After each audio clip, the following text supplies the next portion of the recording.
All right. Welcome, everybody, to another episode here of Masters in Motion.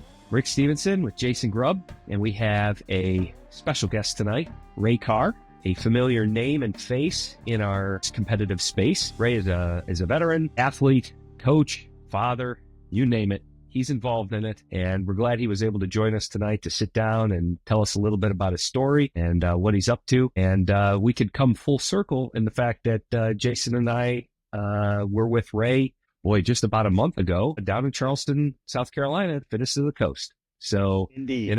For those out there, everything comes full circle, and we're glad to have you with us. This episode is powered by Thirdzy, your go-to for game-changing sleep recovery. Imagine hitting your workouts harder and waking up feeling unstoppable. That's what Thirdzy's PM Recovery Collagen does for me. It's like pre-workout, but for your sleep, fueling your body's active recovery processes without any melatonin or sedatives. Just one scoop before bed supports deeper, more restorative sleep so you can crush your fitness goals. Ready to experience the best rest and recovery? Visit Thirdzy.com and transform your nights into recovery power hours. Thirdzy, because sleep is the ultimate recovery tool. That's THIRDZY.com. Save 20% with code JASONZZZ. Let's get into the show. Thank you. Jason, Rick, thank you for having me. It is indeed a humbling honor and pleasure to sit down with you two gentlemen who continue to carry our sport to higher levels in the mature age group. I don't like to call us old people. We're in the mature age group now. We're those folks that I kind of like to look at, that all the younger kids want to be us one day or have the longevity that we've had in the sport. And so it is a privilege and honor to sit down and talk to you guys today. Well, we're proving that it can be done. The body has to cooperate. That's certainly number one. But even when the body doesn't cooperate, there are many ways to give back. And I know that we'll get into that with you. But you want to take us back? Tell us a little bit where you're from and what kept you busy early years. All right. Well, Ray Carr's story. I'm originally from the Washington, D.C. area. I grew up in PG County, Maryland. So I attended private school, public school, high school, and college, all like in a 7-mile radius. So originally, I'm from hardworking folks. My parents always instilled in us, if you work hard, you want something, put your head down and grind to go get it, because nobody's going to give you a handout. So I kind of took that on. I played basketball. I started in middle school through high school and through college. I attended Bowie State University, which is also in Maryland. I played basketball there for a couple years, and that was my thing. It's like playing basketball. I kind of got a free education out of it. But while playing basketball and growing up in that area, I was in college. I found ROTC, the Reserve Officers Training Corps, and it was by mistake. I was in the gym one day after practice, and I'd never gone upstairs. So I went upstairs, and upstairs was all this military, like paraphernalia and posters on the wall and all that. So I started walking down the hall, and a guy comes out. He's like, "Hey, aren't you on the basketball team?" And I was like, oh man, he's about to get on me for coming upstairs, because I've never gone upstairs before. All I remember him saying in his speech to me about ROTC was, you'll get 2 easy A's, an A for class and then an A for doing PT because you're an athlete. And my grade point average needed some help. However, I was always interested in the military because of my father's prior service and then his nephews. So he signed me up. And really the rest was history, because I knew I'm only 5'11"-ish, probably shorter now. I wasn't going to play pro basketball. I still wanted to work hard, but that was my path to a full-time job. So once I graduated in 1995, I got commissioned as a second lieutenant in the U.S. Army. I had 2 really good mentors who convinced me to pick the infantry, because the infantry was more, how did they put it? It's like, you're an athlete. That's the athletic branch. I was like, okay, I'll put infantry. And I got my first choice. I put infantry on that paper, and it was time to get commissioned in May of 1995. I became an infantry officer. From that, I think that's really what kind of instilled and kept the fire in me going, just from all the training we had to do, to attending Ranger School, the airborne course, and numerous other infantry courses. Along that time, I was married at the time. So I had 2 kids in the process, moved from Fort Benning, Georgia. My first duty assignment was in Korea, and then from Korea went back to Georgia. So typical Army life. a lot of long hours, late nights, a lot of really tough and hard training. And I think all of that kind of laid the groundwork and molded me to eventually get into the sport that we are now. So kind of fast forward, my early years in the military spent mainly, we were training to do our jobs. And then fortunately, 9/11 happened. I was a young captain at Fort Campbell, Kentucky in the 101st Airborne Division when 9/11 happened. And then from 9/11, from 2001, and I think my last deployment was in 2013. Been deploying back and forth, or either Afghanistan, Iraq, and then either have 2 deployments to the Philippines when I was stationed in Hawaii. So my military career has taken me from Korea, Fort Benning, Georgia, Fort Campbell, Kentucky, the DC area. I had the honor to be selected to be a company commander in the Old Guard, which is the Army ceremonial unit. They do all the Army ceremonies for all the big officers and the president. We also do the funerals for our military fallen. So that is a solemn and honorable job to have, and to be selected to be a commander in that unit was great for me. And then kind of fast forward after that, bunch of schooling for the Army, went through an Air Force course and then to Hawaii. And then from Hawaii, that's when I really started deploying from Hawaii. But Hawaii also brought me into CrossFit. No kidding. Back up just a little bit. I'm a father of 3. Brandon is 36, Brittany is 30, and Brian is 24. All successful. They all have families of their own. The oldest 2 are married. My oldest son has 3 children. Big shout out to him. He's a Virginia State Trooper, special investigator. Brittany just got married about a year ago to an Air Force Sergeant, Andrew Karwowski. So she's now Brittany Karwowski. So I'm always happy about that. And she works with insurance to help veterans and people that are on substance abuse. And then my youngest, called number 3, is also a Virginia State Trooper. He's going into his 2nd year, and he should be, I just finished the selection for their tactical unit. So he's waiting to hear back once he applies to the openings if he'll go to their tactical training here in April. So that's family stuff. And then as far as on my last deployment to Iraq in 2011, 2012 is when CrossFit got introduced to me.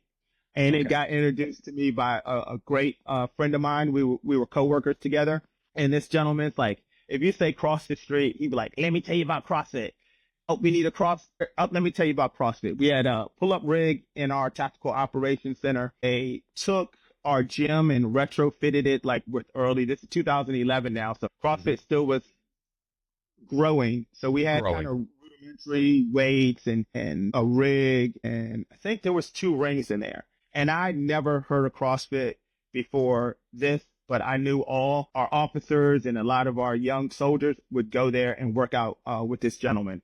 And I was like, you know what? I was on P90X, and I'd take my DVD player to the gym with me and set it up in the corner so I could watch Tony Horton do his thing and copy it. And then I was like, you know what? When we get back to Hawaii, I'm going to try this CrossFit thing. He was like, all right. So we get back to Hawaii like the summer of 2012. And I don't remember the exact date, but I remember the first workout we did, and it was Angie. And from there, it just was like my mind opened up, so to speak, or I was just thirsty to learn about CrossFit. So I would Google CrossFit. I would Google what is a power snatch or what's a hang snatch, and kind of look at it and mimic it off to the side. And that's like, you know what? Absolutely. I was in, it's like 38, maybe 39. And I was like, I don't want to hurt myself.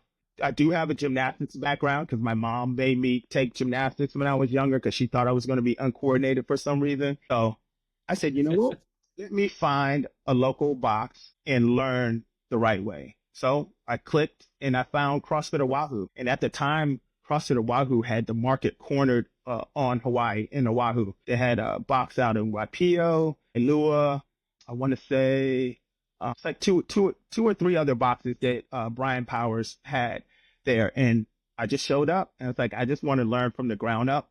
And the coaches and members there accepted me. We had a lot of military members as well. And I just started learning, like every day I learned something new. And at that time, the Army was starting to transition into They wouldn't call it CrossFit.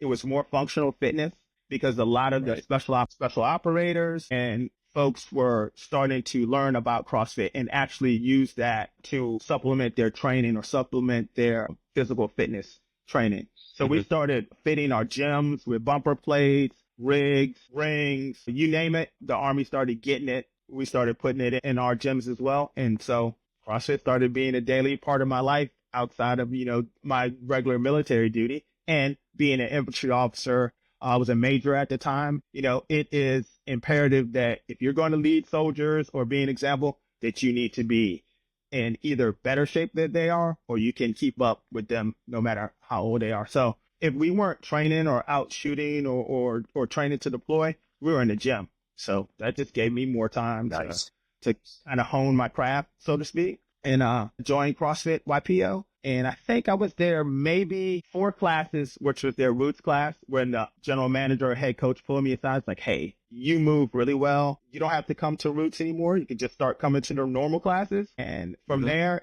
I got a little bit better. It's like, hey, we all meet on Saturdays after their Saturday class so we can throw down together with the people that they kind of thought were fire breathers at the time, because that's an old CrossFit term. So I started showing up on Saturday, and it just started really clicking the rhythm of CrossFit. And I always kind of tell even my athletes here that there's a rhythm to a lot of the things that we do. And I just started picking up on that rhythm. In my gymnastics background came back. The Olympic lifts started getting a little bit better. And I think my first competition was in 2012 out at CrossFit Ever Beach. They used to have a big local comp, and I entered that.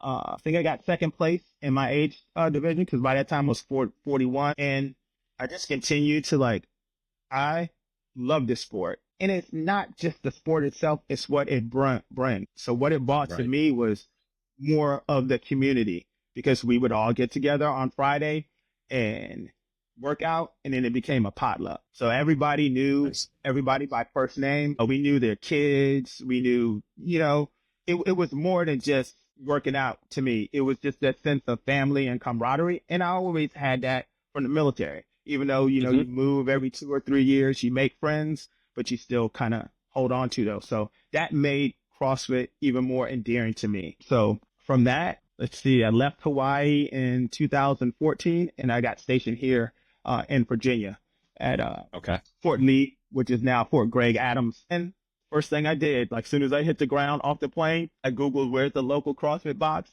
and I found it and showed up. It's like, hey, I just moved here. It's like, oh, well, you could do the free class. Have you done CrossFit before? It's like, yeah, a little bit. And I still was raw back in 2014. And then again, this time I was blessed because I had a job as the director of operations for a unit that did a lot of computer simulation training for the Army. So long story short, they would plug into a unit that's getting ready to deploy to help train them up. But instead of throwing a bunch of soldiers out in the field, they did it through the computers. So they had a computer simulated kind of war games. So we were in charge of the logistics portion of that. And even though as an infantry officer, being the director of operations, it was my job to make sure we had the right teams going to the right place. They were all over the world: Korea, Hawaii, Fort Campbell, you name it. We had people going. Occasionally I would go out with them. So, but that job was like a 9-to-5 job. Still pretty hard, but not as taxing as jumping out of airplanes all the time or going to the field for 30 days at a time. So it allowed me, because it's like, hey, Ray, why are you still at your desk? And then by this time I was a lieutenant colonel. It's like, why are you still at your desk? I'm like, because I have stuff to work on. It's like, get out of here. Like, you had to tell me twice. So about I'd say 4:00, 4:30 every day, I was headed to the gym. And then I just started getting a little stronger, a little bit better. And I want to say kind of late summer 2014, I saw somebody post about the Granite Games in Minnesota, in St. Cloud. And I was like, and a few people from my box in Hawaii had signed up for that. I was like, you know what? I'm going to try this out and see where it lands me. And I videoed all my workouts. I did every workout. And I think I was in the 44-year-old division then. Yeah. Yes. And I think in the qualifier, I finished like in the top 5, somewhere in the top 5. So I got the invite to go out to Minnesota, and that was my first legit competition. Yeah, and I was raw. I didn't know what I was doing. I didn't like, we had a coach, but I wasn't specifically being coached like to be a competitive athlete. So I was just kind of winging it, and I would just watch to see what other guys do. I met Jason LaSala out there, bunch of other guys. And that was like my birth into competitive CrossFit. It was cold. Like when Richie, when you and I were there, it was warm. This time it was freezing, and they had us outside warming up in like these tents that you could like pump hot air into, but no hot air was being pumped into them. So you had to warm up outside, then walk from outside into the hockey arena. And I was like, how do I warm up? What do I need to do? What should be my strategy for these workouts? And I'm just like, you know what? Just kind of look at what other people are doing and mimic that. So I did, and I think I did very well for my first one. I want to say tied for 10th place. And so I thought I was going to the finals. So I'm getting warmed up, getting ready to go to the finals. And somebody's like, Ray Carr here. I'm like, right here? I'm like, oh, yeah, we were looking for you. I was like, well, was something wrong? Did somebody try to contact me? It's like, oh, maybe something at work's happened or whatever. Like, oh, yeah, you're tied with another person. And because they beat you on just one workout, the place goes to him, not to you. And I was like, oh, that's how this works. And I'm like, the dreaded it line. was no biggie, but it was eye-opening to me. Eye-opening because, like, if I want to compete, and I wasn't even thinking about doing it for a living or anything like that, just to kind of do this sport, I need to make sure I'm warming up properly, because we had a snatch ladder. That last snatch that I hit at like 185, I thought I tore my hamstring. And I'm like, my quad. I was like, oh man. So went and got that taped up, and I'm warming up for what I thought was going to be the final event for me. And I was just doing a total bar, and I just felt from here to right here, just like open up. Like I tore my pec. It's probably like a partial tear more than a complete, but I just felt it like you rip a piece of chicken open. That's what it felt like. So I got that taped up and kind of pushed through. It was before the final workout. Pushed through that last workout, but then like I was just all black and blue up in here.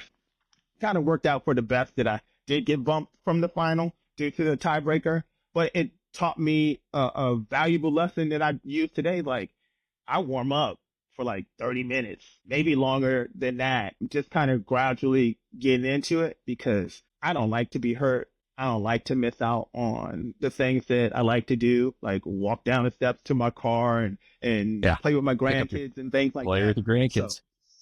So I I really started focusing on warming up. And then that just taught me, it's like, hey, individual coaching wasn't out so much then yet for masters athletes. So still kind of was winging it to do it by myself. So I did, and I did the open. I did the open that year, and I was like 203. So 203rd, waiting for it to move up a little bit to get into the Masters qualifier that year, and it never moved. I was like, okay, well, I know I'm on the cusp. I know what I got to work on for next year. So 2015 rolls around. Again, I did the Granite Games qualifier, but that year I think they didn't take the top. Can't really remember, but I know I missed that qualifier. I also did the Wadapalooza qualifier first time, because now I'm Googling everything and I'm seeing all these comps come up. And that was 2015 Wadapalooza, when they were taking like 50, 55 dudes in the age groups, and I was like 56. So it still was fun for me, but I'm like, okay, I'm getting better. I know what to do. That year in the open, what happened? I hurt my back right before, I want to say like 15.1. And it was just like a twinge doing a deadlift. I'm like, I'm all right. So I pushed through that. And later that night, I'm like, man, why is my right glute like really tight? And then like my hamstring would get tight. And then like up right in my pelvis area. I was like, what's going on? So luckily for us, I could go see the doc anytime. So I just went over to see the doc. I was going to ask, had you retired yet? No, I was still active duty. Well, you were still active duty. I was still active duty. Yep. So I'm still got my 9 to 5 or really 24-hour job, active duty, lieutenant colonel. So still, in charge of the folks that I was in charge of, doing all that, really from 9 to 5, and then spent from probably 4:30, 5 o'clock to 7 in the gym. And really I was just doing a class workout. So wasn't doing anything specific. Nothing was being written or programmed for me at the time. Invictus had just really started their like online stuff where they would post the workout. Sure. And if you were on that programming, you could kind of type. And I don't know if CJ Martin was answering me back or somebody answering, like you could upload your video, like, hey, take a look at this, or I did this workout. So I kind of like followed that a little bit. But again, I was still in the just learning what right looked like in CrossFit, and then the competitive part of CrossFit as well. Because the daily workouts and things I could do, but then the competitive part was a lot different. So that year with that back issue, which turned into like sciatica, it had already been there because I had hurt my back a couple of times on a couple of jumps when I was younger. But, you just kind of push through that. And at that time, the Army was jumping out of airplanes. Yep.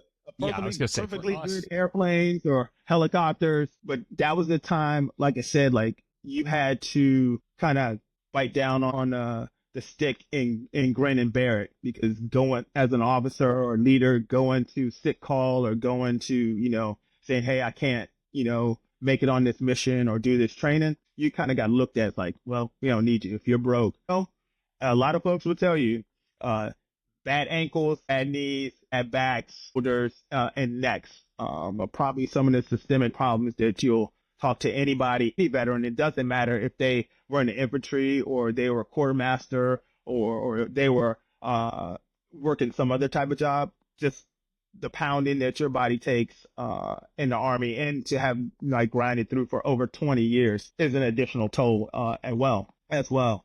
So I didn't do very good in that open that year, but I still was like, you know what?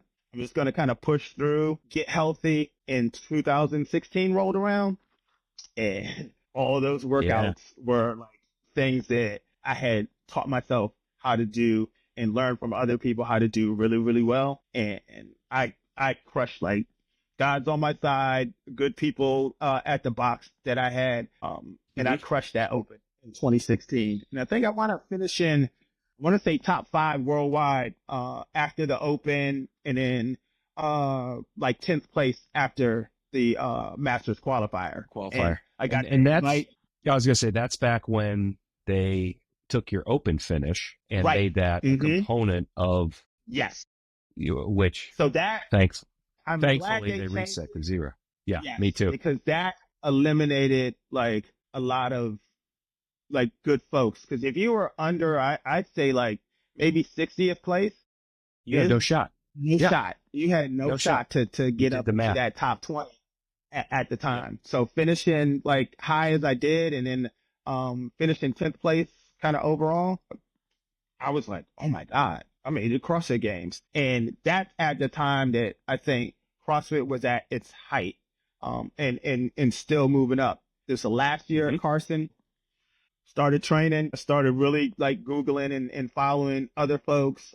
And I started making a few friends and knowing a few people just through like Instagram and stuff like that. So I kind of watched what they did. Went and talked to my coach at the time, because I was at a different box than I am now. So we started focusing on things that I was weak at, which was like a lot of the Olympic lifting. Like the gymnastics came easy and the engine stuff came pretty easy, but it was like the heavier lifts. And did a little fundraiser, went out to Carson 2016, and it was like, oh my goodness, like I made it to the CrossFit Games. I had a bunch of people tell me like, hey, when you get out, on the soccer stadium, just look around, absorb everything. I'm pretty sure you guys have done it too. Just look around. It's like, look, I deserve to be here because I did the work to put myself here.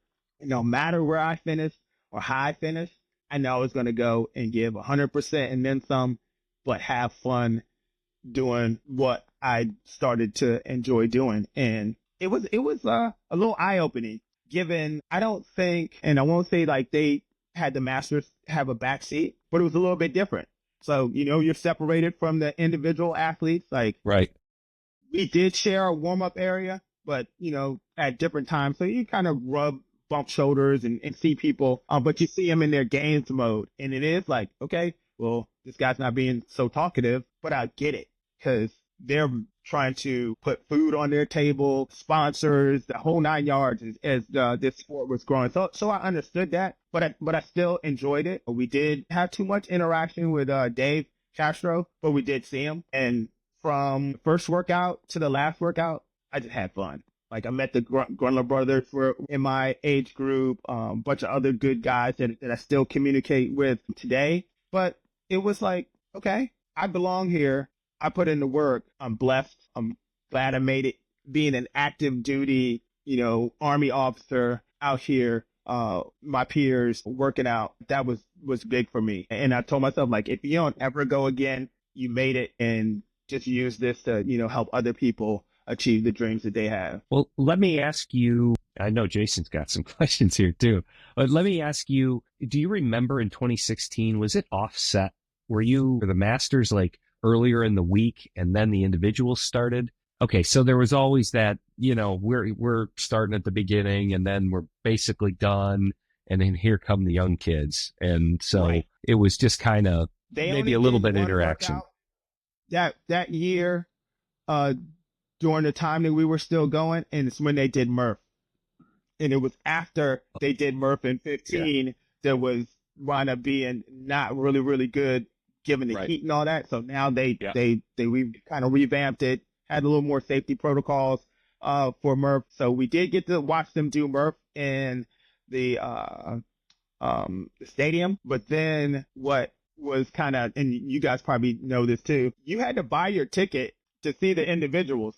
So making the CrossFit Games, paying the entry fee at the time, paying the travel, all that to get to Carson, and then be told like, well, if you want to get in the tennis stadium, you got to buy another ticket, and all the tickets are sold out. We don't get to go. Like, well, if they're on the soccer field, you could go watch them, no charge, blah, blah, blah, blah, blah. But if you want to go in the tennis stadium with those other 10,000 screaming people, you got to pay. So, lucky for me, I kept my shirt on the entire time when I was done. So I would just walk in with the crowd and find a seat, and if I had to move every now and then, I would move. But I'm taking my butt in that tennis stadium to watch these folks throw down.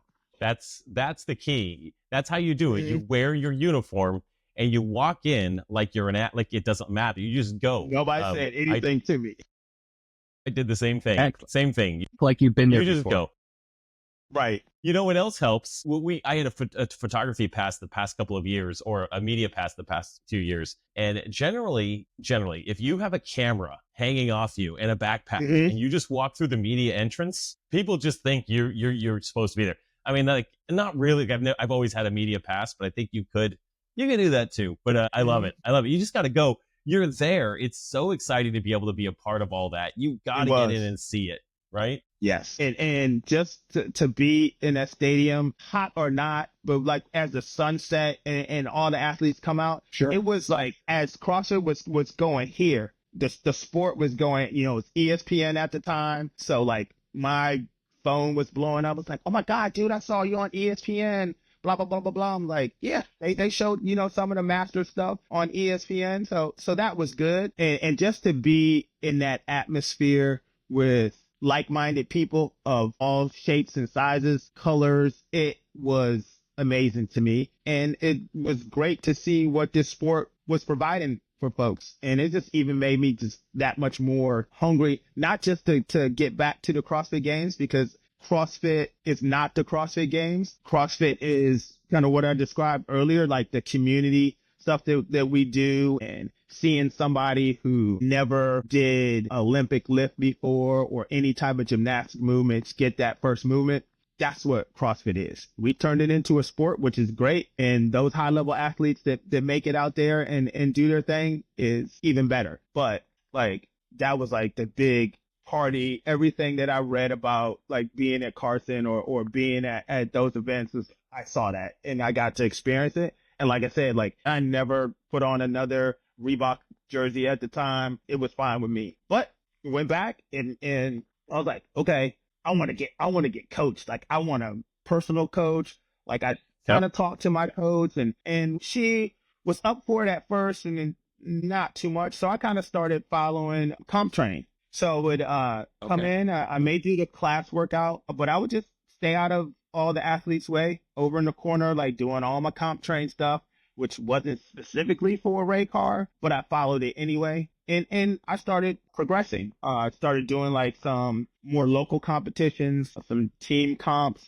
There was a big competition here in Virginia. It was called Superfit. And at the time, they would hold their like end of the year championship here in Richmond. And a lot of the early athletes, regional athletes, a few games folks like Ben and Alex Smith, they did it like back before Alec was a games athlete, along with Dane, little brother Dane. And at that time, I had to go to Chesapeake, Virginia for work for a week to do some training. It's like, I think it was like contracting training. And I was around the corner from CrossFit Chesapeake. So I took myself down. I was like, I'm going to go, work out. I know Ben Smith works out here. Who was Adam Klink was the head coach at the time. Sure. So I went to one of the classes.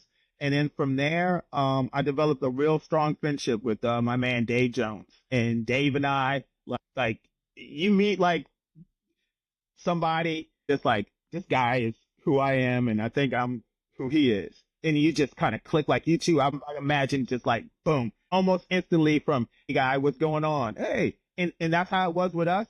And I was like, hey, I will travel down here to train with you. And we did some team competitions together. And we just pushed each other. And that 2017 season, it's like I probably spent as much time driving to Krypton as I did at my own box to train with Dave Jones. And kind of like I would just listen to what Ben and them were saying and just pick up things from watching him work out. And we just like, all right, let's roll these sleeves up and see where that gets us. And again, came around.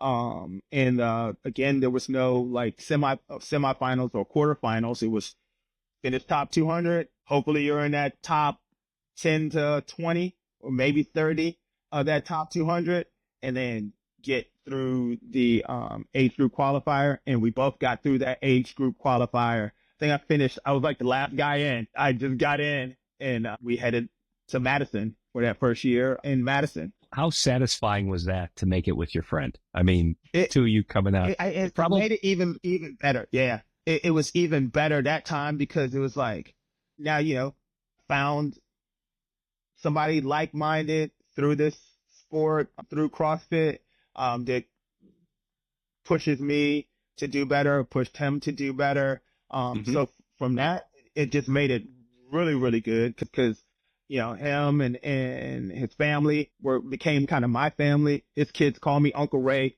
to this day. So it was that to go with like, that's my guy to the games. Even though we were competing against each other, it didn't matter to me.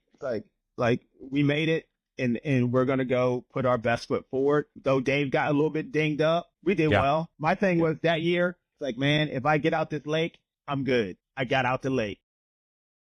That was run, swim, Might have been that last dude coming out the water, but I ran my tail off for that run because I'm like, man, I'm not getting sent home. Don't get sent home. I was like probably the fifth guy to the water on the initial run, and because they mass started us with all the masters, athletes, guys and girls. I just let everybody pass me and kind of trudge through the water and was like, all right, now I'm just going to side stroke. I mean, I could swim in a pool. Most of my training that I did was in a pool. Open water was a little bit different because every time I was in open water, like Army training wise, I wasn't swimming a distance. They, flipped the rubber boat over, you learn some capsize drills, you have a life vest on, things like that.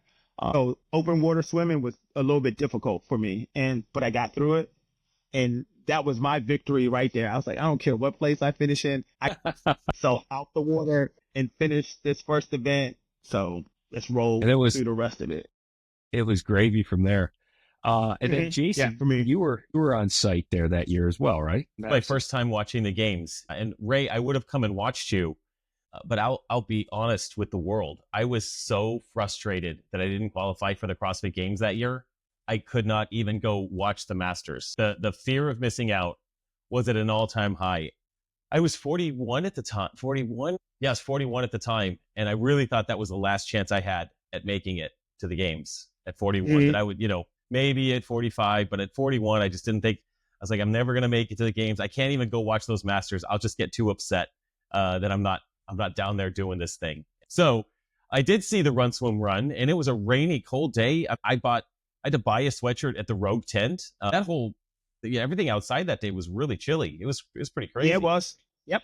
Yeah, because I think they delayed it for a while before. Like the night before the first event in Carson, I was good. But I was like, Pastor, you gotta finish the swim. You gotta finish the swim, or you're gonna get sent home.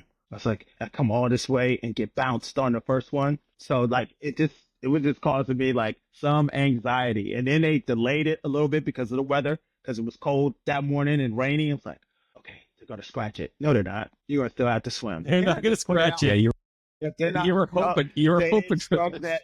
I was hoping they would, but they didn't, and I did it, and I'm here to talk about it. Yeah, it was good. And the funny thing is, I got out the water, and as I'm running, I hear a golf cart pulling up next to me, and it was Castro and his little crew in the golf cart. It was like, hey man, just keep going. I just nodded my head, and I just like kicked it into another gear. I think on my way in, I ran into Pat Sherwood. He was like, hey man, you ain't quit, and that's good. I just nodded my head and strolled on through the finish line. Those are good people to bump into. Yeah, I was going to say there's some motivation there. Speaking of strolling across the finish line, I remember at that point, I qualified for, at my time, that was my first big competition was Granite Games in 2017. Remember that qualifier was before the games. Yes. You were on the radar. I was like, oh my goodness, there's a couple of games athletes that we're going up against. This is going to be, I'm going to get my head kicked in. So I'm watching the games, and I remember one of those events that you guys had a big sandbag carry to finish. It was maybe 200 pounds or whatever like that. I was like, yes. Who trains with 200-pound sandbags? Jim didn't at the time.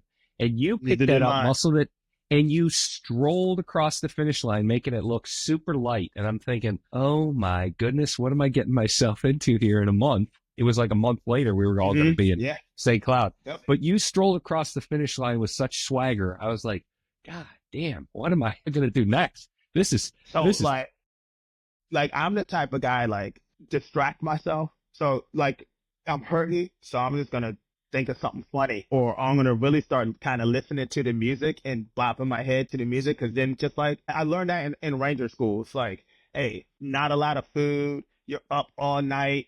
You're moving long distances, and to kind of trick your mind into like, all right, don't think about how bad your feet or knees are hurting or how much weight is on your back.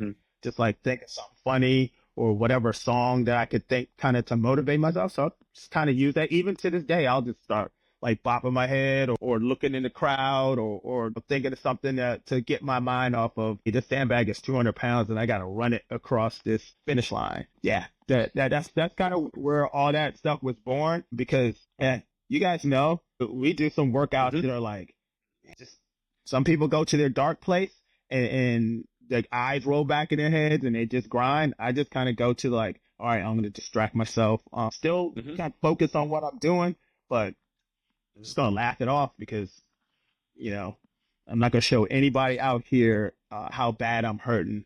Right. We're not professionals. You're there enjoying it. Right. You're doing your best. Right. I still got to go to, so still active duty. Still got to go to work. Still, I'm luckily, and I will send a shout out to my bosses at the time for allowing me to take leave to do things like that, where they could be like, what are you doing? No. Yeah. But they were really supportive. They did let you.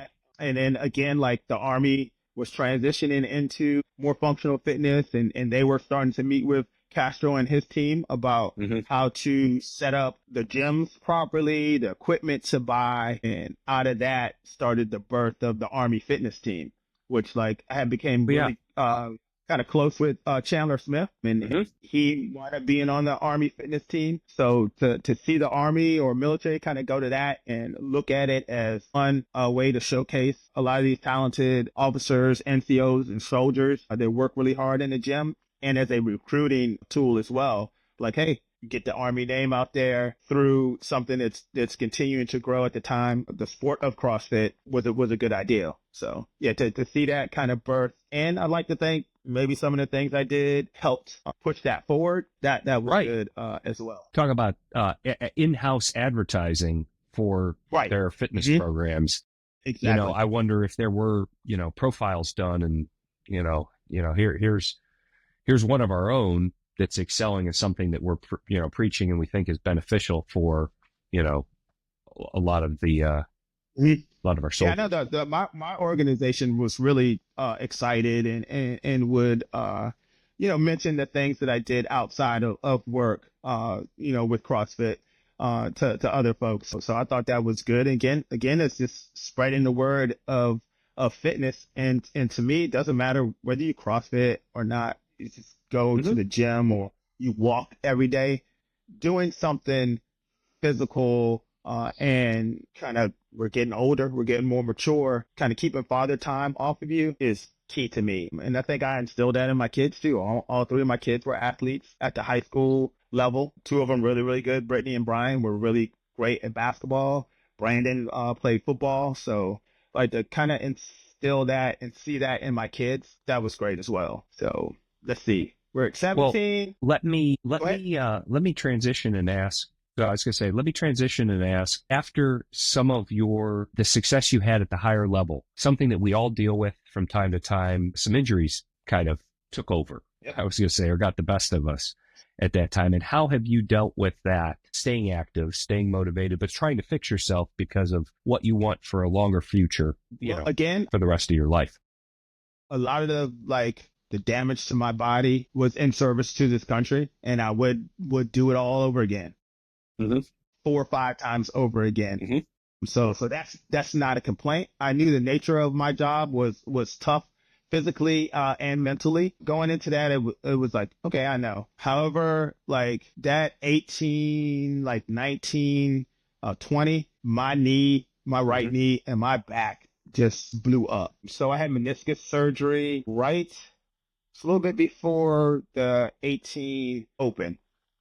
And the surgery that I had, and the doctor told me later, like, oh, I did like a little bit of microfracture surgery on you, which is like they drill those tiny holes in the bone so it bleeds and hopefully it forms like more cartilage. And I was like, the rehab that I did after that was for a torn meniscus, not really for microfracture surgery, which you should have probably been off my feet, not doing a lot of weight bearing stuff for a while longer. So I think though the rehab was good, I kind of rushed myself coming back, because my knee just never felt right. Running, I could lift, I could still jump. Squatting wasn't too bad, but it's just that impact of running and the other things that I had to do. So I just kind of fought through it. Yeah, a lot of anti-inflammatories.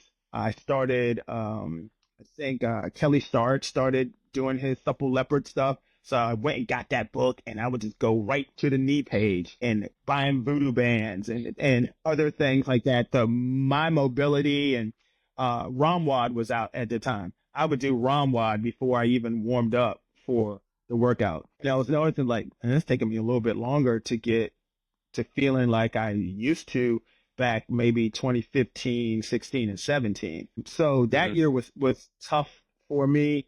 Even my knee flared up. I was like, I could plant my left foot, but I had to run almost on my tippy toes on my right foot. So I knew it was going to be a struggle for me to get back to the games, and I was fine with that. It's like, I'll do the Open, see kind of where we fall in the Open, and then go from there. So I did the Open, made the Masters qualifier, but this time I think I was probably like 40th, 50th place, even with the bad knee. And then at the end of it, 18, I think I was like maybe in 36th place, something like that. So no games that year, but still threw my support behind Dave Jones. And to see other folks go, and I want to say 18 was the first year. Did they cut it to 10? And 18 was at 19. That was 19. Yeah. It was 19. So yeah. That was so 19, 18, yeah. it was still 20. So yeah, I just really threw all my support behind him and just went from there. But I still love the sport. I still was in the gym every day. I didn't do any local comps that year. I did go to Wadapalooza, and I did. No, I didn't do anything. I just went to support everybody that was down in Wadapalooza. that year. So really it was kind of like, okay, I'm going to get myself right. And it was, again, just doing a lot of research. Luckily, like through the military, still was in the military, I could go to physical therapy. I had a great physician's assistant who started to like open my eyes up to PRP and other treatment methods. In the military started, it was in its infancy, but they did it at the Navy hospital in Portsmouth, Virginia. So I would drive like the 2 hours from here down to Portsmouth, and I've had 2 procedures on my right knee and like 1 on my left, and it started helping a little bit, but it still wasn't like 100%. From, I want to say 2018 to 2020, I was still participate, but that's when I like made the decision, like, you know what? I'm going to go get my L1. One, I think it'll help me be a better CrossFitter, but I've always liked talking to people, as you guys can see, but I like training folks. Like I worked with my kids extensively on their sports, and I had the pleasure of coaching them, whether it was football, flag football, or basketball, specifically basketball. So I was like, you know what? I'm going to get my L1, and not that I did it in order to be hired as a coach. I did it just to broaden my base of knowledge with CrossFit. Right. And then, unfortunately, had a kind of fallout with the gym I was at the time, and I moved gyms to where I'm at now at CrossFit Midlow, which is in North Chesterfield, Virginia. And the owner, Kevin Knight, former regional athlete, like he, people kind of knew who I was at the time. He accepted me with open arms, and from there, he's like, "You got your level 1." He's like, "Would you mind coaching the open gym classes?" Yeah, just sitting here to make sure people weren't doing craziness. And just in that, and me just always, even when I wasn't level 1, I would always provide some type of input or help to somebody that was working out, or give them a cue or things that helped me as I was developing into an athlete. And from there, just that open gym time, and it was like, "Hey, would you be interested in coaching?" I was like, "Yes." And from there, it just took off. Like I learned from him, our general manager, Kurt Jennings. Like I've learned so much just from listening to them give classes. And then I just started putting that to use. I kind of use a little bit of humor and life experiences in what I coach, or the way I coach. And it just took off from there. And for us at our gym, we have a lot of mature athletes.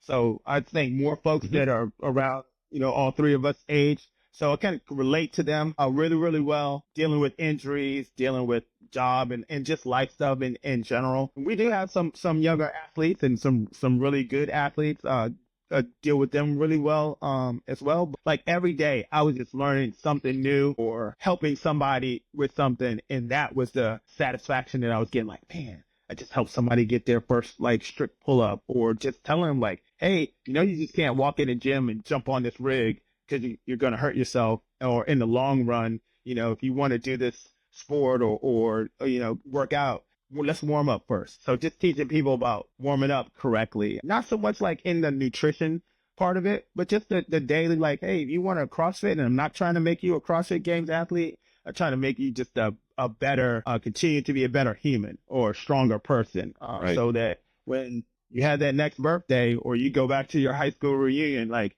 you're the person they're looking at like, oh my God, you see Jason, you see Rich, oh my God, they look great. So it took off from there. I was gonna say you're working with a teenage athlete now, right? Yes. Yeah, I was going to talk about Gavin. Yeah. Tell us. So next to the joy I got of seeing my kids do anything, I kind of feel the same way with Gavin. And it was just like, when I walked in the gym, I think Gavin was probably like 7, maybe 8. The only kid in the entire gym that was working out with all the adults. We had a kids program or a youth program, like kind of summertime, and it was more like a high intensity training to get them ready for whatever sport they were playing. Excuse me. Just kind of like Dave Jones and I hit it off. I just hit it off with Gavin and his parents. And then him, I think it was probably a little bit enamored with like, oh, he's a games athlete, and I get to work out with him. Like, you're a kid, I get to work out with you. Yeah. So like I said, with Gavin just kind of taken to me, and he It's like, this kid I think he started the sport where like kids absorb things so quickly and then they can mimic it. That's what he was doing. And it was just great to see and kind of help him along his journey. I think he probably was like 8 or 9. And I just made a post about like, it takes a village to help raise children, no matter what color they are or state that you're in. It takes everybody in that village or in that organization, especially if you have children that help raise that kid, even though they get stuff from their parents, they see other adults doing great things or good things and they will mimic that. So that's kind of how Gavin and I was. So I made a post and tagged like CrossFit in it, and they reposted it, and I think it had like maybe 200,000 views on it. And that's like, it's like to be that kind of inspirational and motivating to, somebody outside of my kids. That was special to me too. So from there, feeling. yeah, it's a great feeling. So from there, he's like, hey, I want to be a CrossFit Games athlete one day. And I was like, hey, if that's your goal and that's what you want to do, let's just work hard to get that and to achieve that goal. And as he just started growing up, like fast forward to last year, and a couple years ago, just like now he's a little bit more mature and we can kind of sit down and develop a program for him. Kevin Knight and myself, along with one of our other coaches, Tyler, we just sat down and looked at the things that Gavin did well, things he needed to work on. It's like, all right, we'll coach you like you want to be coached, and help you to achieve these goals. So he made it to the pit. I want to say that was 2023. So out in Michigan. So that was his first like big time legit competition out at the pit. And I'm really so thankful for Brock and those guys out there for hosting that competition and then now taking on what they're doing for the teens for the CrossFit Games. And we just filled out a notebook of things that we're going to work on. Like, if you want to get to the CrossFit Games, this is what we have to do. And we just kind of systematically started doing it, still having fun, still watching him grow as an athlete, still coaching my regular classes with the members, but to see the work that he put in on the time his parents have allowed him to train, that was great. And he made the CrossFit Games, like I was as happy as I am like when my kids do great things. I was happy for Gavin, and to travel with him to the games last year and he finished 7th, see him do well. It was like gravy. The icing on the cake to have coached, taught, and mentored him to achieve a goal like that. It was special for me, and I know it was for him as well. Ray, I'll tell you what, you I think epitomize what they try to make the journey about, from going, thanks, discovering it on bases overseas, to finding a gym way out in the Pacific in Hawaii, to becoming a competitive athlete. Yet we're all human and we all deal with dents and dings, to working your way through injuries, but being a support, so supportive of your friends and the community along the way, to then taking on a coaching role and developing the youth, not mentoring and working with, just say masters athletes, but finding someone that you click with. That is really completing the full circle. I think I honestly think that's a story. Thank you. Yeah, I've been blessed, and it's allowed me to meet you gentlemen, countless other people who I just know by maybe their Instagram handles or seeing them. But then when you see them in person, it's like when I saw you the other week, it was like, man, finally we're in the same place at the same time. And when we met, it was like we knew each other too. I get that same vibe from you, Jason. I see like there's several friends of mine that follow your programming and they rave about it. But to see you on the floor, with the rest of us, you're just like the normal person that you are. And I think that's big. And that's what I always try to pride myself on was, I made it to the CrossFit Games, but first and foremost, I'm Ray Carr, the son of Chester and Daisy Carr. And they taught me to always be humble, always look people in the eye when I talk to them. And if people reach out to me, I'm going to reach back out to them. So anybody, like, they put any type of comment on any post that I have, or they ask me a question, I made sure that like, I'm going to go back and answer that person. Cause I know we can get caught up in daily life and things like that, but you know, it goes a long way. And I see it in a lot of people too, professional athletes or celebrities, the ones that kind of stop and talk, shake your hand and look you in the face and not just like, hey, thanks for supporting me. Bye. That goes a long way. Yeah. Blow you off. Yeah. Yep. I've always kind of prided myself on doing that. I say we need to find the right people. Yeah, we can hear you. We need to find the right people, and the right people carry the leadership through, whether it be from an athletic perspective, from a coaching standpoint, or mentor standpoint. Those are the people that are going to keep the community in good hands as we move forward.